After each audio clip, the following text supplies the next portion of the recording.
বাবা মা বোনকে নৃশংসভাবে খুন, দোষী প্রমথেশ ঘোষালের ফাঁসির নির্দেশ চুঁচুড়া আদালতের। পরিবারের ৩ জনকে হাতের শিরা গলার নলি কেটে খুন, মুক্তির আবেদন করেন পেশায় গৃহশিক্ষক প্রমথেশ। তার আবেদন খারিজ করে দেন বিচারক। আমরা এর আরো বিস্তারিত জানবো, আমরা কথা বলবো। আমাদের প্রতিনিধি বিধান সরকার রয়েছেন আমাদের সঙ্গে। বিধান, অত্যন্ত নৃশংসভাবে নিজেরই পরিবার পরিজনদের খুন করেন ইনি এবং তারপর তার ফাঁসির নির্দেশ চুঁচুড়া আদালতে।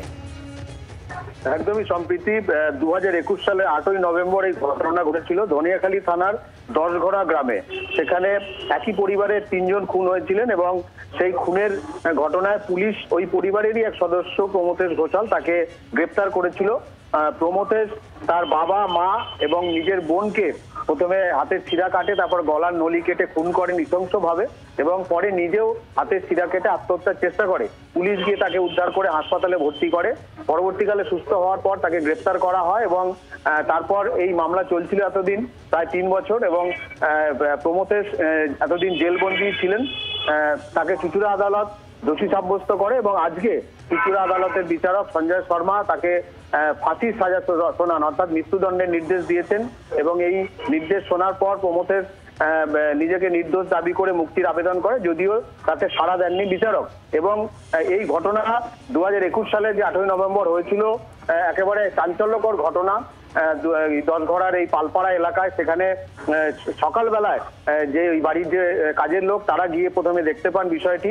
তারপর ধনিয়াখালী থানার পুলিশকে খবর দেওয়া হয়েছিল এবং ধনিয়াখালী থানার পুলিশ গিয়ে কিন্তু মৃতদেহ উদ্ধার করেছিল এবং যে অভিযুক্ত তাকেও কিন্তু সেখান থেকে উদ্ধার করে হাসপাতালে নিয়ে গিয়েছিল। এবং এই ঘটনায় 3 বছরের মাথায় কিন্তু বলা যায় সম্প্রীতি যে ফাঁসির নির্দেশ দিল চুঁচুড়া আদালত। এবং তোমাকে জানাবো যে গত 28শে নভেম্বর এই চুঁচুড়া আদালতেই কিন্তু আরেকটি মামলাতে 7 জনের ফাঁসির সাজা হয়েছিল।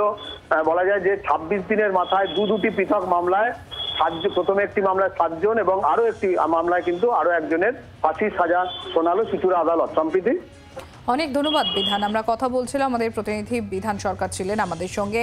বাবা মা বোনকে নৃশংসভাবে খুন, দোষী প্রমথেশ ঘোষালের ফাঁসির নির্দেশ চুঁচুড়া আদালতের। পরিবারের 3 জনকে হাতের শিরা গলার নলি কেটে নৃশংসভাবে খুন, মুক্তির আবেদন করেন পেশাতে গৃহশিক্ষক প্রমথেশ।